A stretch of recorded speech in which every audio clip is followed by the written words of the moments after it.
Hi guys, it's James here, back with another video.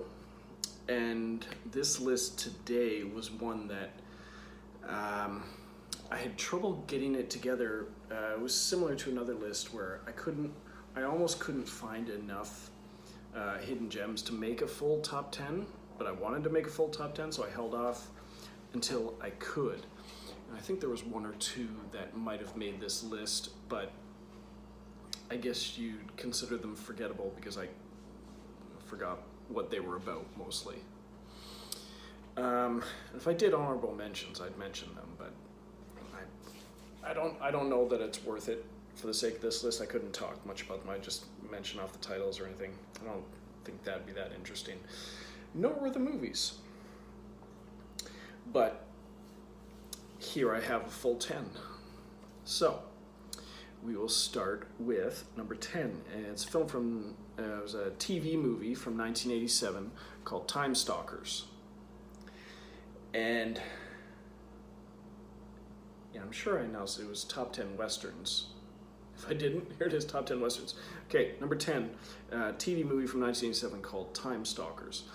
And obviously I saw this one on TV, another one we taped off of it. I've never seen it anywhere else since. But this one stars William Devane, John Ratzenberger, and I guess the only other recognizable person, well, Terry Funk is in there, is Klaus Kinski, the actor who worked a lot with Werner Herzog. And this one is sort of a modern day slash latter day Western, because it involves William Devane is a Dr. Scott McKenzie, and he is a college professor, and he's a big fan of the Old West gunslinger age. And he's recently lost his family in a car accident, and he's at an auction, and they notice some items that go up for bid. And there's a picture of a gunslinger, but they notice later that the guns he's using in the photo weren't made until the 20th century. So how could they exist back in the 1800s? And it turns out that the man who has them, going by the name of Joseph Cole, is a time traveler. And he's going into the past and stuff. He's from the year, what does it say? I think it's like 2856 or 2896, something like that. And he's traveling through time trying to change the course of history. So in order to combat him or locate him, find out what he's doing, William Devane tracks down a friend of his where he says like what he doesn't know about the Old West never happened. So he's their resident expert that they go to. And so it's sort of people in the modern day fighting a time traveler who looks and acts like an Old West gunslinger. What happens from there? So I remember thinking it was pretty cool at the time. I haven't seen it since, but I remember thinking it was pretty cool at the time. Having like an Old West guy actually be a time traveler from the future and stuff. Okay, that was Timestalkers. Number 9, we have a film from 2005. And this was the directorial debut of Tommy Lee Jones. It also stars Tommy Lee Jones. And this is The Three Burials of Melchiors Estrada. And I remember hearing about this one, and I picked it up at the mall when I still worked in St. Thomas. And this one is, you've got, apparently it was inspired by a real life event, but you've got Melchiors Estrada, he's a Mexican undocumented worker, and he's working in Texas as a cowboy.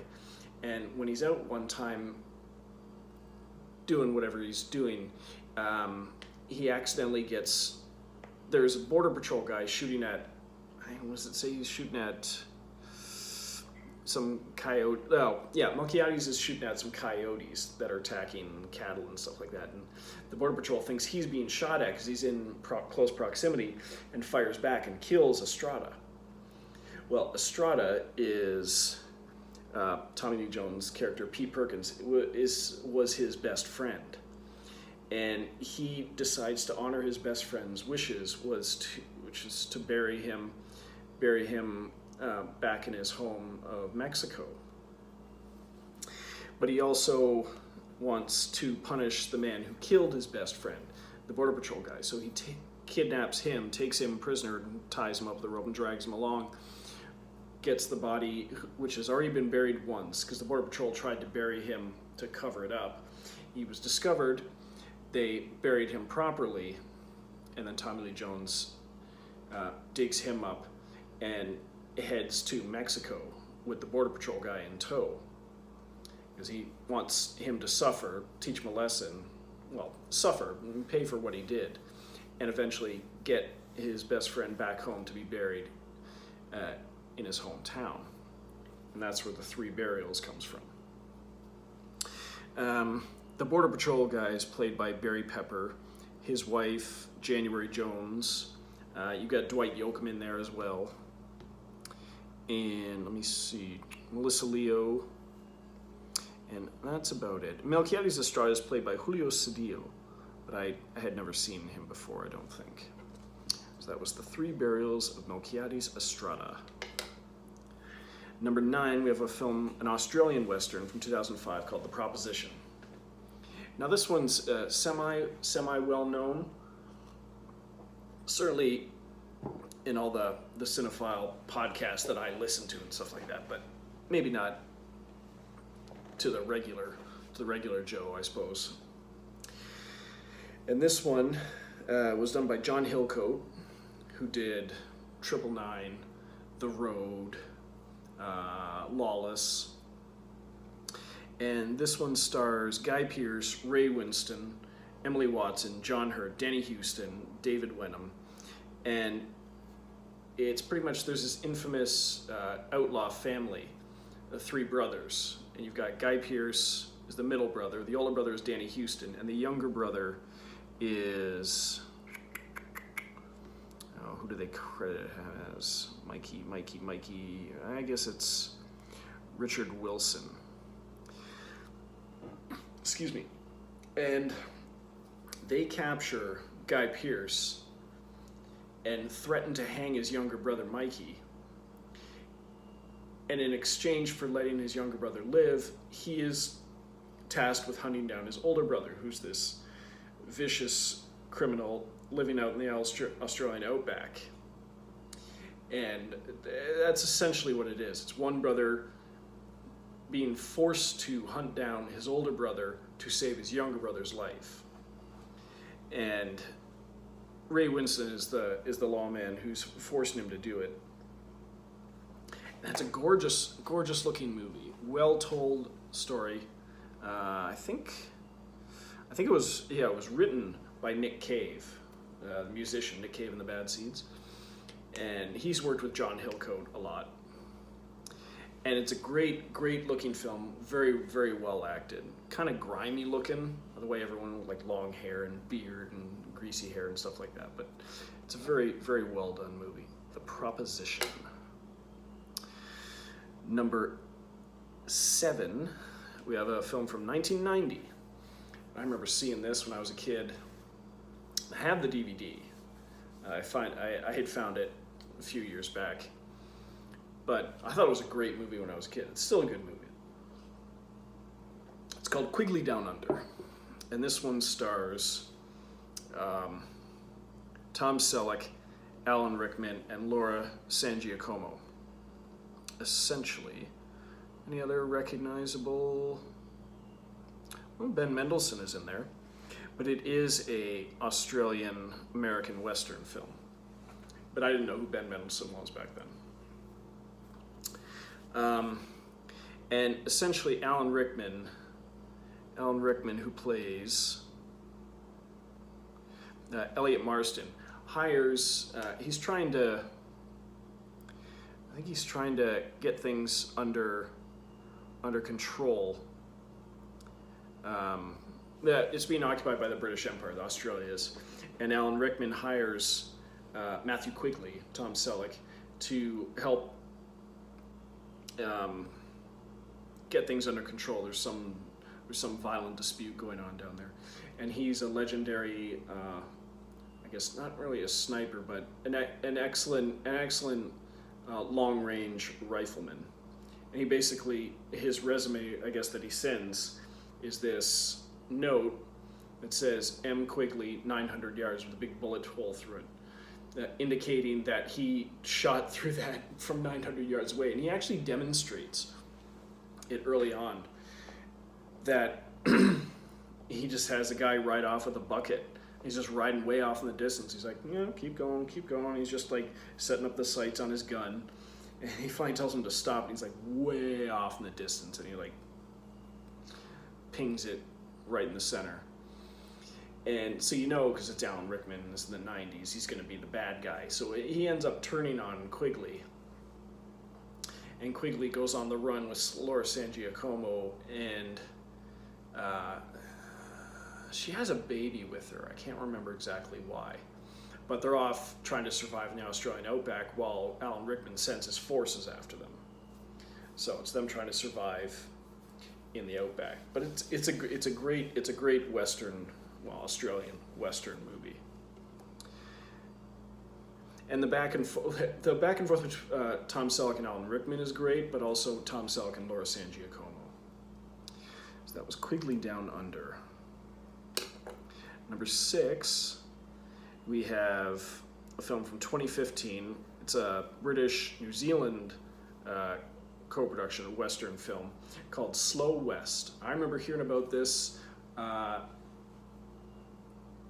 believe it was the Cinerealists, James and Zach, the Cinerealists, talked about this one first, called Slow West, a film by John McClane, coincidentally same name as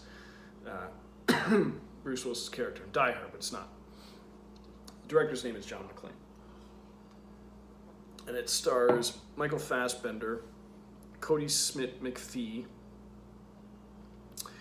Ben Mendelsohn, and Rory McCann.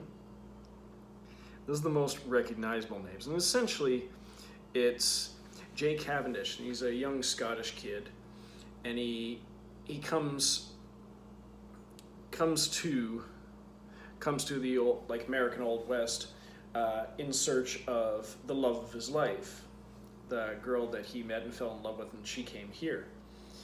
And so he's come looking for her, and he gets into trouble right away, and he comes across an outlaw played by Michael Fassbender, whose name is...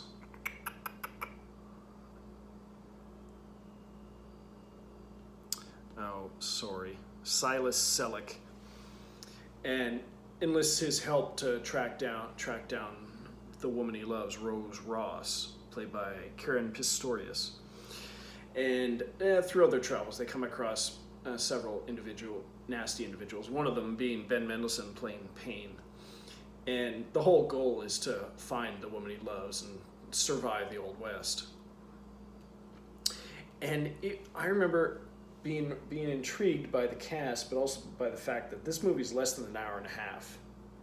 Most Westerns are at least 2 hours or more, just like because they're big grand epics. And this one,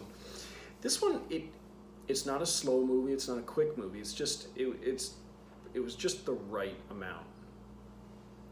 And beautifully shot, very well acted, and has a great last voiceover set of lines by Michael Fassbender. You'll have to see it to find out what it is, but it's just great. Slow West.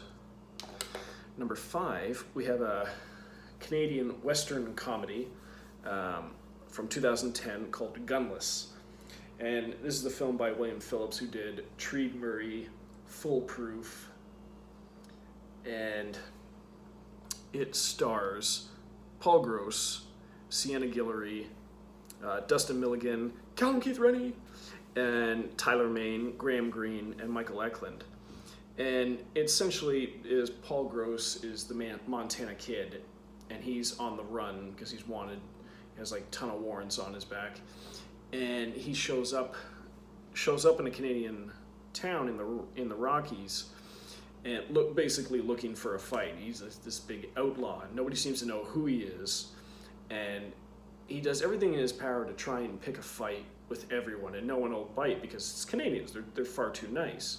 He even tries to pick a fight with Tyler Mane, who plays Jack, and he's the local blacksmith. He's just being the nicest guy, and he won't be goaded into a fight. And the movie's hilarious. You watch the trailer. The trailer is hilarious. And the movie is even better. And then Callum Keith Rennie shows up later as an outlaw who knows. Let's see. Sean Lafferty, the Montana Kid, knows Paul Gross's character, and Callum Keith Rennie plays Ben Cutler. It's just hilarious. That is Gunless.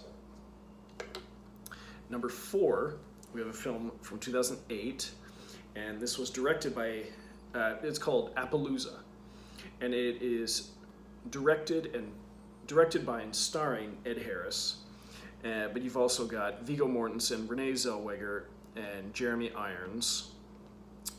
Lance Henriksen is in there, Timothy Spall. I think that was it. And essentially, Ed Harris and Viggo Mortensen show up, and Ed Harris plays Virgil Cole, and Viggo Mortensen plays Everett Hitch, and they show up as hired guns to help bring order back to this small town that's just basically living under the iron fist of Jeremy Irons, who plays Randall Bragg. And this movie is fantastic, and I think this is the only movie I've seen that Ed Harris directed. I know he directed and starred in Pollock, and I think he's directed something else, but this is the only one of his I've seen that he directed. But it's a gorgeous looking movie, and Ed Harris and Viggo Mortensen together are just gold. And Jeremy Irons always plays a good bad guy. He plays a great good guy too, but he also plays a great bad guy, along with Lance Henriksen. And Renee Zellweger is in there as a love interest. And yeah, it's them coming into town to right the wrongs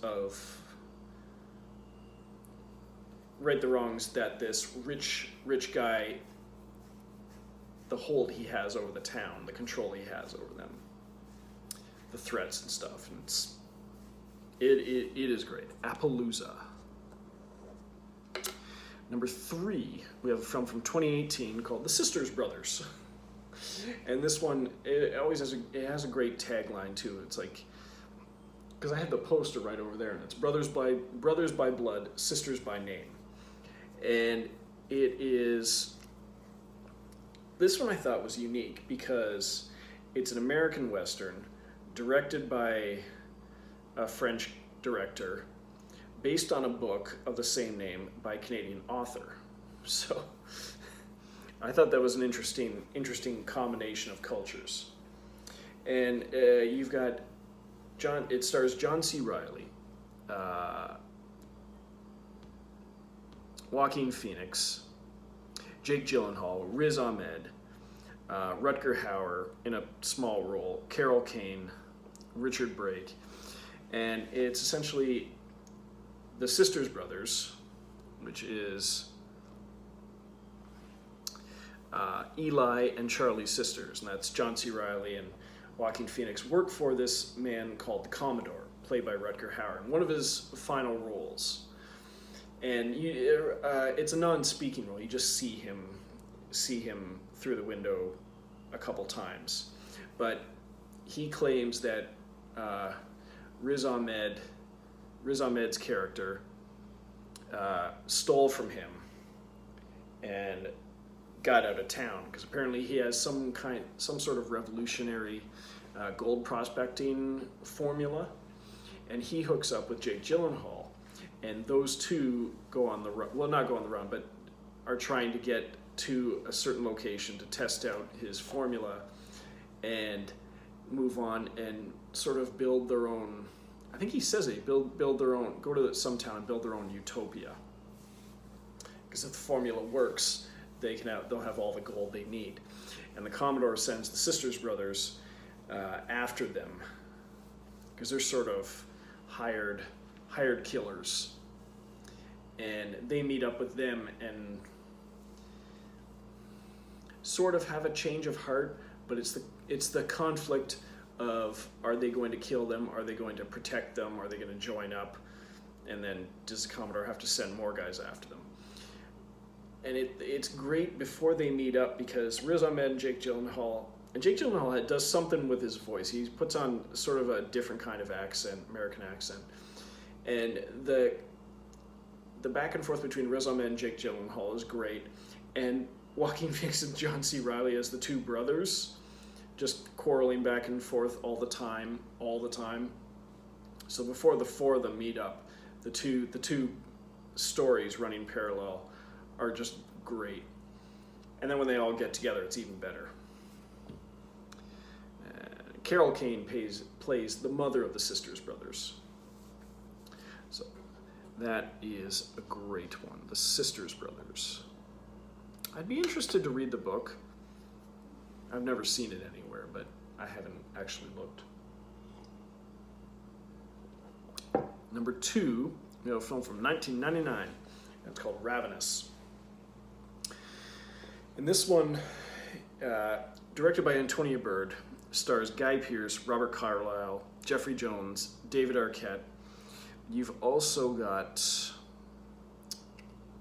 John Spencer from West Wing. Let's see, Neil McDonough, Joseph Running Fox,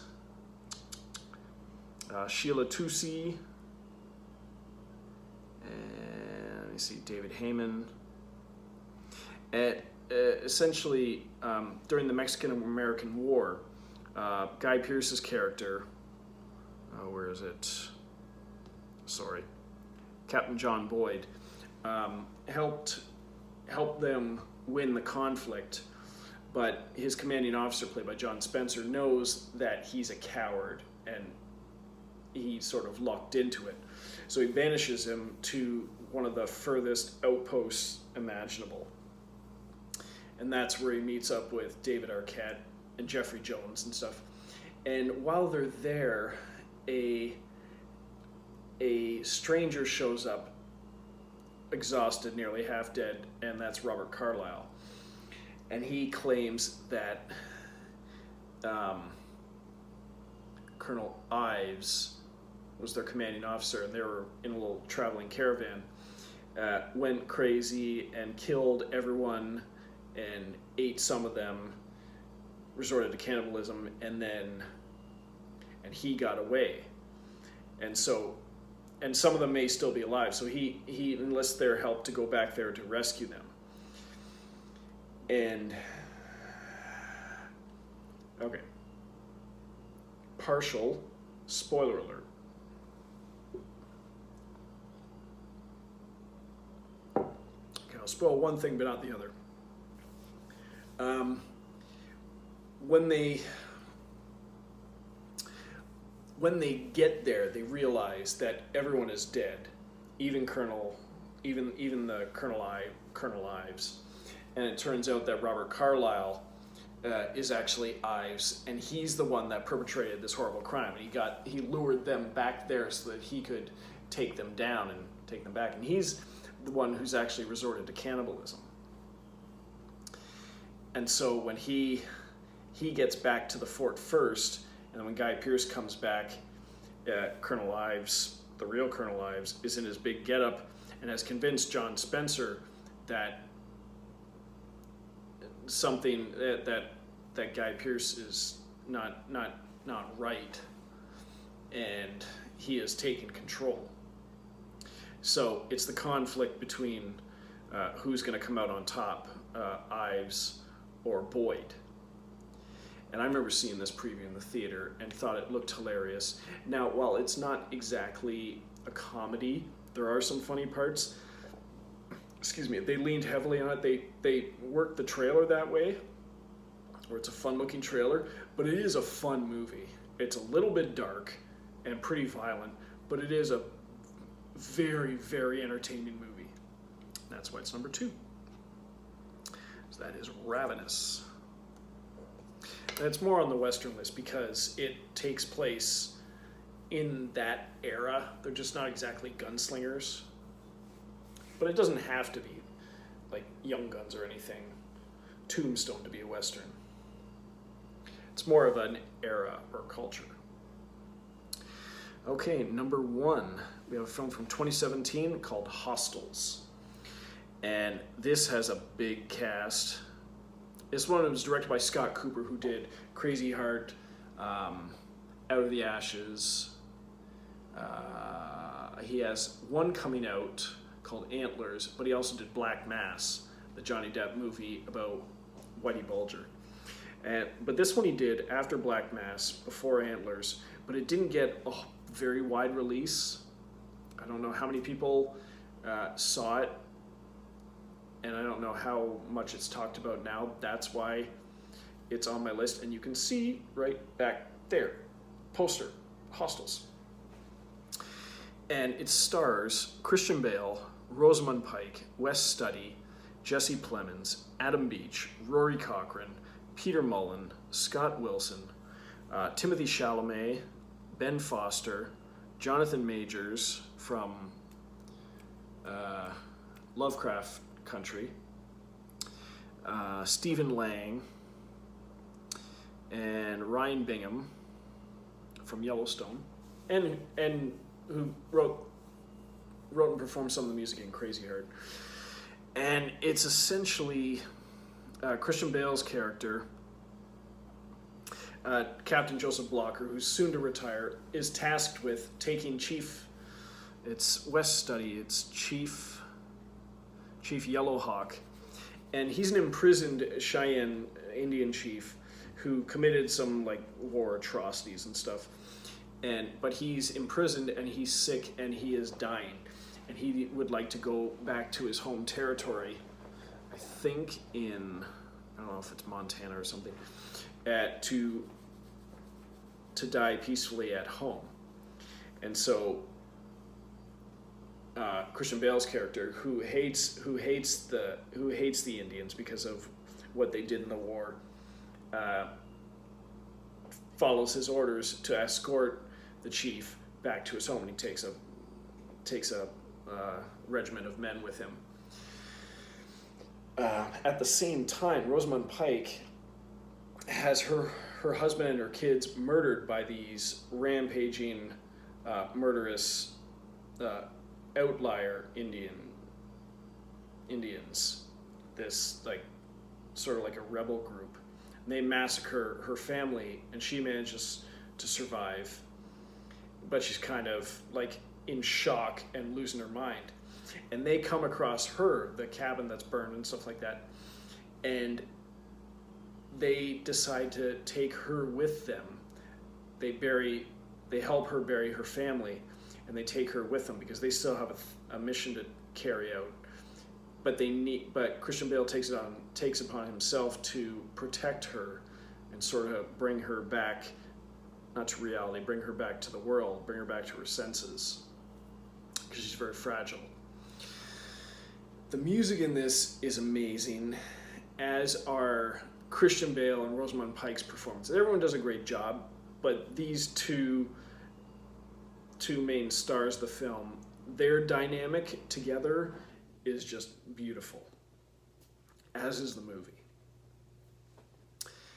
And it is based on a book.